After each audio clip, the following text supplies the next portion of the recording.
registrando en distintos países del mundo no es ninguna sorpresa y que va a continuar a menos que cese el envío de gases con efecto invernadero a la atmósfera. Durante las últimas 4 décadas ha habido un aumento de las temperaturas cada década. Este pasado junio fue el junio más cálido del que hay registros y anticipamos que julio será probablemente el julio más caluroso, indicó en una conferencia de prensa el director del Instituto Goddard de Estudios Espaciales de la NASA, Gavin Schmidt. Según el experto, controlar la situación está en nuestras manos. Pensamos que va a continuar porque seguimos lanzando gases con efecto invernadero a la atmósfera y hasta que no dejemos de hacerlo, las temperaturas seguirán aumentando. El fenómeno meteorológico del Niño, en su opinión, no justifica por sí solo la actual ola. Estamos viendo un calor generalizado prácticamente en todas partes, sobre todo en los océanos, donde durante meses hemos visto temperaturas récord en la superficie marina e incluso fuera de los trópicos, y anticipamos que continuará, dijo Schmidt. El director del Instituto Goddard avanzó que la tendencia actual aumenta las posibilidades de que en los próximos años se sigan batiendo récords. Mis cálculos apuntan que hay un 50% de posibilidades de que 2023 sea el año más caluroso hasta la fecha. Otros sugieren que hay más bien una probabilidad del 80% y creemos que 2024 será incluso más cálido. Declaraciones de verdad alarmantes luego de las temperaturas que hemos visto esta semana, en las últimas semanas, en el viejo continente, también en América del Norte, en México, Estados Unidos, también en Canadá y en Asia también, donde en China, por ejemplo, han habido temperaturas superiores a los 50 grados Celsius. Y justamente para hablar de este tema tomamos contacto a esta hora con Ninel Escobar, ella es directora de Cambio Climático y Energía del Fondo de la Naturaleza, WWF en sus siglas en inglés, que se encuentra en México. ¿Cómo está usted, Ninel? Muy buenos días y muchas gracias por conectarse a esta hora con DNews para hablar sobre esta dramática situación. ¿Cómo está usted? Buenos días. Hola, buenos días a todos y todas. Ninel, bueno, quisiera partir consultándole por estas declaraciones del director del Instituto Goddard de la NASA sobre la situación que se está viviendo actualmente en todo el hemisferio norte. Bueno, son muy ciertas esas declaraciones. Lo que hablan es del sentido de urgencia, de atender algo que llamamos como la emergencia climática, que está asociada a las emisiones de gases de efecto invernadero que históricamente, desde la revolución industrial, la humanidad ha puesto sobre la atmósfera. Y el tema es que estas emisiones de gases de efecto invernadero se acumulan y viven mucho tiempo en la atmósfera. Y el efecto que tienen, como su nombre lo indica, es de retener calor. Y como gran parte de nuestro planeta es océano, se estima que el océano está capturando alrededor del 80% de ese calor adicional que estamos poniendo en la atmósfera. Y es por eso que la superficie marina está registrando temperaturas récord en los últimos años y particularmente en este año, como mencionas, batiendo récords históricos, ¿no? Y es importante señalar no solo el impacto que vemos en las temperaturas o el evento que vemos en las temperaturas extremas, sino todo lo que eso acarrea para la vida humana y la de los ecosistemas y la fauna. El impacto que tienen las temperaturas altas no solo es en que sintamos calor en nuestras ciudades y tengamos que protegernos, sino altera todos los ciclos de vida de la naturaleza, altera las épocas de cosecha, las épocas de siembra, la productividad de los campos, la productividad de los océanos en términos de la pesca, cómo funciona la infraestructura que nos da servicios. Entonces, en este sentido, es el llamado a la emergencia, a atender la emergencia climática, y eso pasa por transformar radicalmente la forma en la que producimos y consumimos bienes y servicios, ¿no? Que gran parte de nuestra economía a nivel mundial sigue asociada a las fuentes de gases de efecto invernadero, que son principalmente los combustibles fósiles y el cambio de uso de suelo enfocado principalmente en la deforestación. Sí, quisiera hacer un punto de lo que usted estaba señalando respecto con el aumento de las temperaturas en el mar, en los océanos, que está absorbiendo el calor y el aumento de temperatura del planeta. ¿Cuáles son los efectos a corto plazo que eso podría provocar, el continuo aumento de temperaturas en los océanos?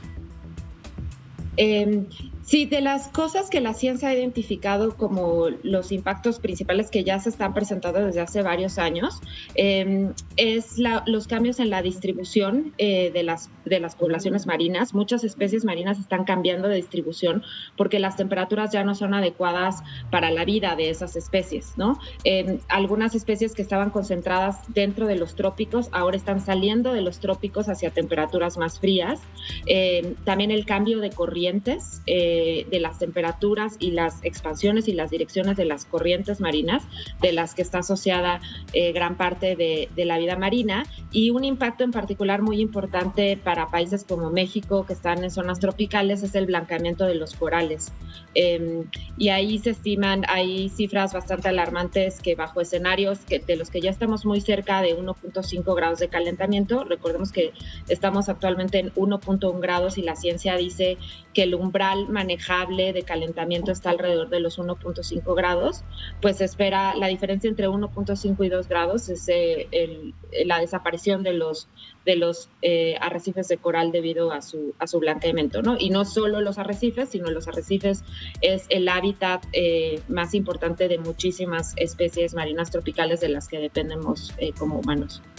La Organización Meteorológica Mundial señaló la semana pasada que estamos entrando en un terreno desconocido respecto a la situación que se ha vivido estas semanas en el hemisferio norte. Señaló que la primera semana de julio, por ejemplo, es la más calurosa desde que se tienen registros. Probablemente van a seguir batiéndose récords en las próximas semanas o probablemente el próximo año.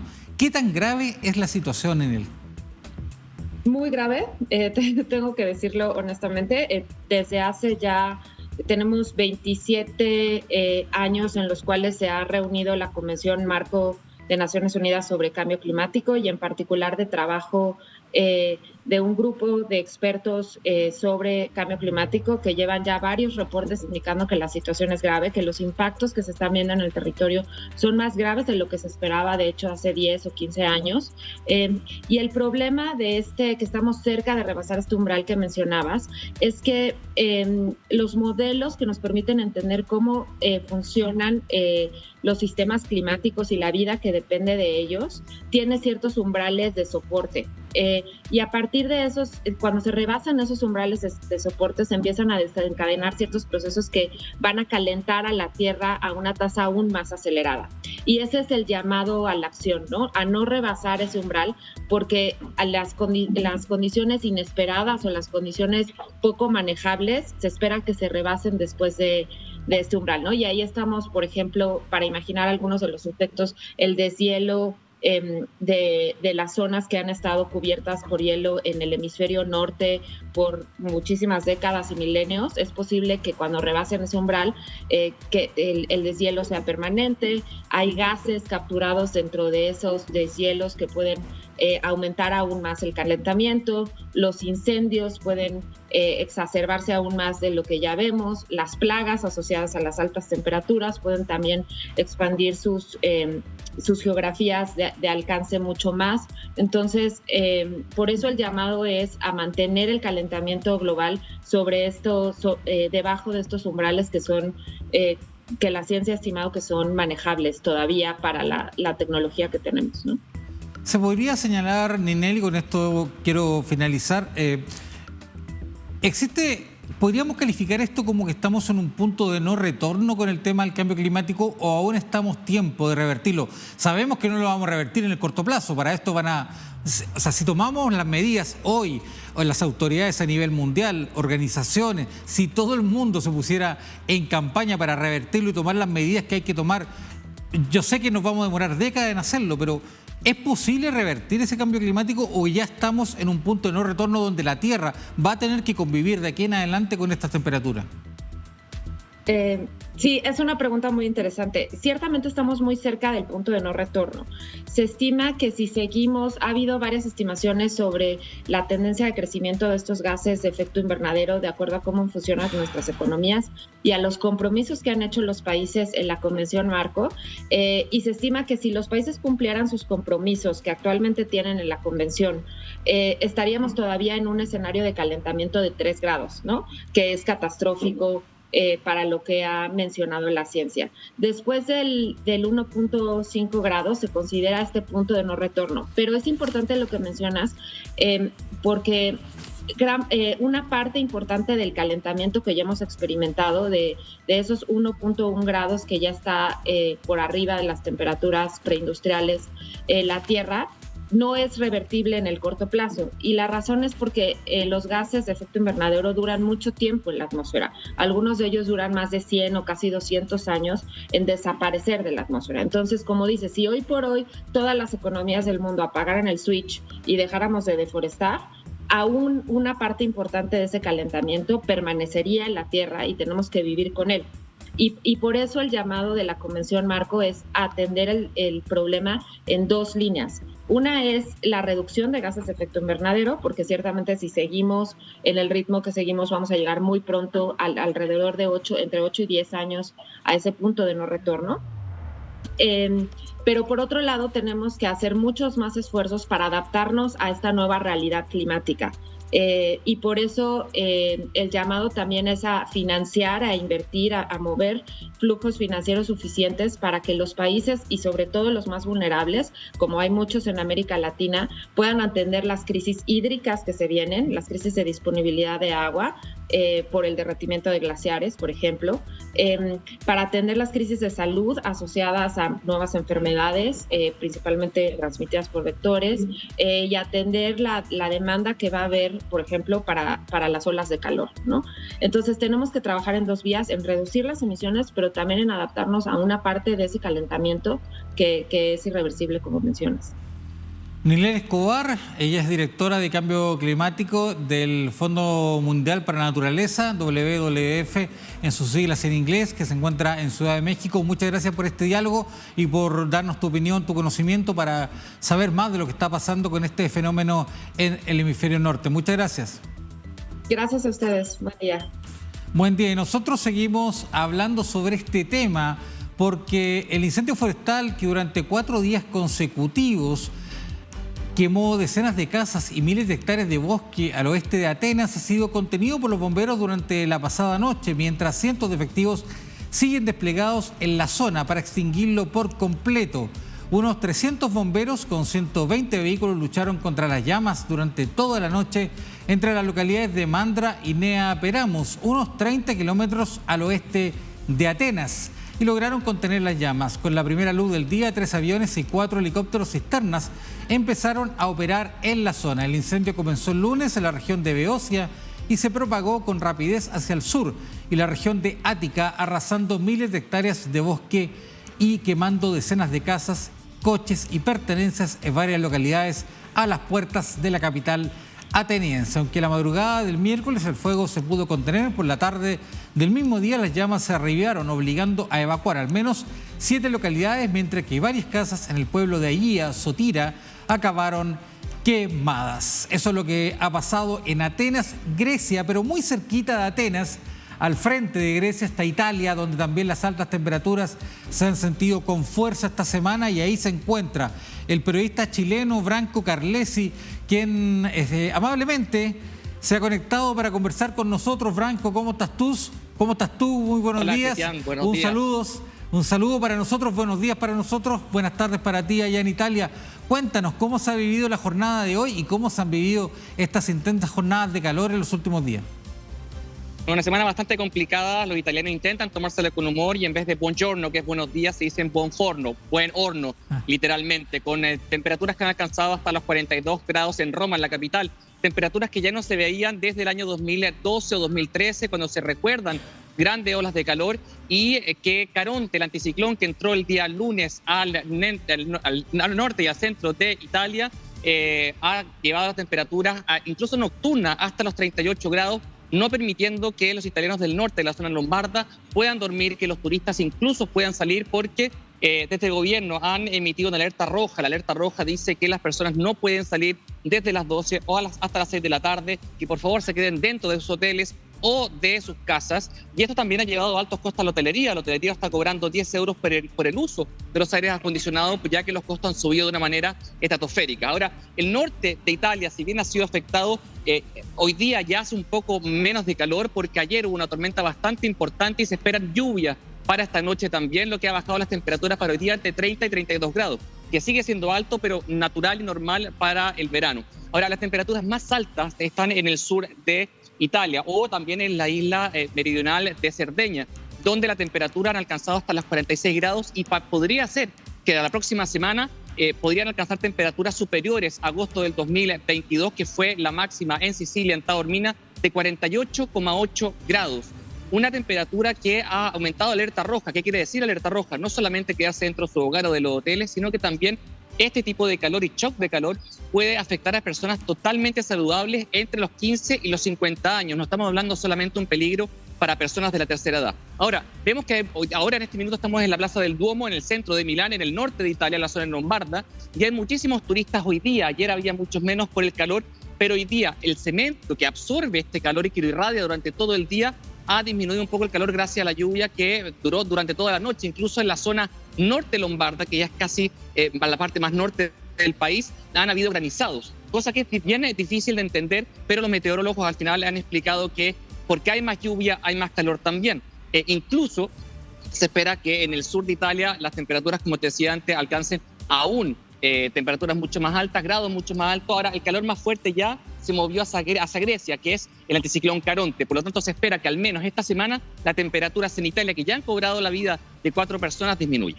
Sí, impresionante lo que tú nos cuentas, Branco, respecto a estas altas temperaturas, a estos 40 y tantos grados que se esperan para la próxima semana, 48, 47 grados. De verdad, impresionante. Y efectivamente lo que tú señalabas, las agencias han reportado aproximadamente 100 personas lesionadas debido a esta caída de precipitaciones que ocurrieron durante la jornada de hoy en el norte de Italia. Pero cuéntame, ¿cómo se ha afectado efectivamente la vida diaria de los italianos? ¿Ha cambiado en algo la vida, por ejemplo, de los habitantes de Milán, donde tú te encuentras? Pues en el sur de Europa en general, en Francia, Italia, España no tanto, Grecia, son construcciones que, si bien tienen protección contra el frío, no lo tienen para el calor. Y por lo tanto, a diferencia de nuestro país, en Chile, que vemos que hay una diferencia de temperatura entre el exterior y el interior, cuando hace calor en el sur de Europa, lamentablemente esto no existe. Y tampoco se puede instalar fácilmente aire acondicionado, no hay una cultura de aire acondicionado, y por lo tanto también hay una protección del medio ambiente, lo que ha llevado a las autoridades en Italia a mantener los aires acondicionados de los restaurantes a máximo 25 grados, y si están más bajo de 25 grados, gimnasios, mall, en fin, se multa a la institución. Por lo tanto, hay un límite donde se puede encontrar un alivio a este calor que se vive en Italia. Y lo que ha cambiado, sí, recordemos que estamos hoy día en agosto, julio-agosto, lo que sería para nosotros en Chile febrero, es decir, plena época estival, lleno de turistas. Y lo que se ha visto, eso sí, que los turistas se van a cuidar del calor más a las catedrales. Las catedrales son más frescas por su tipo de construcción y también porque las ventanas se refrigeran con botellas de agua, que este aire entra y refresca las distintas catedrales. O a mis espaldas, que ahora van a poder verlo, la Galería Vittorio Emanuel, la famosa galería que tiene marcas reconocidas como Prada, Louis Vuitton, donde el calor está un poco más bajo, entonces uno ve más personas en ese tipo de lugares. Ahora, hay más filas en las catedrales porque las personas intentan de acobijarse y cuidarse ahí, pero eso ha hecho que la autoridad italiana pongan turnos de entrada y salida. Incluso hay supermercados que han puesto un límite de personas porque hay personas, paga la redundancia, que se acobijan en supermercados para aprovechar el aire acondicionado de esos lugares. Por lo tanto, también incluso ha visto filas de espera para entrar a los supermercados que han definido horarios y turnos y un máximo de personas al interior del recinto.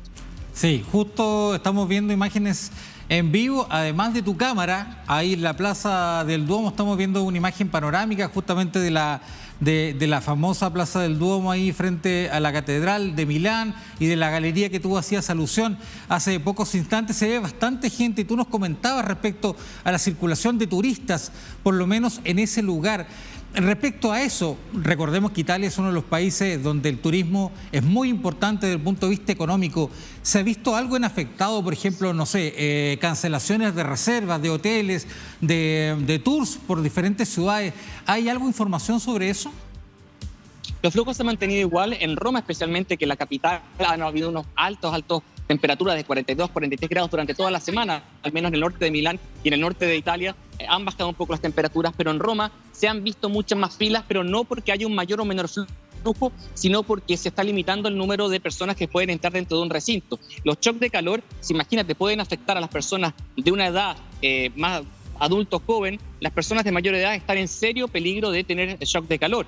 Lo que están haciendo las autoridades italianas es disminuir la posibilidad de muertes de turistas. Recordemos que el turismo en Italia es una de las entradas comerciales más importantes del país. Pero una cosa que también llama la atención, que hace un mes y medio veíamos en Bolonia, que está a solamente 2 horas de Milán, unas lluvias torrenciales que inundaron toda la ciudad, dejando miles de damnificados. Entonces, ¿cómo se logra entender que hace 2 meses había una inundación histórica en Bolonia y ahora hay temperaturas de 40, 42 grados que ponen realmente a prueba la capacidad de las ciudades italianas, que recordemos no tienen la infraestructura moderna que tal vez estamos acostumbrados nosotros en Chile o en países de Sudamérica que están más preparados porque son más modernos?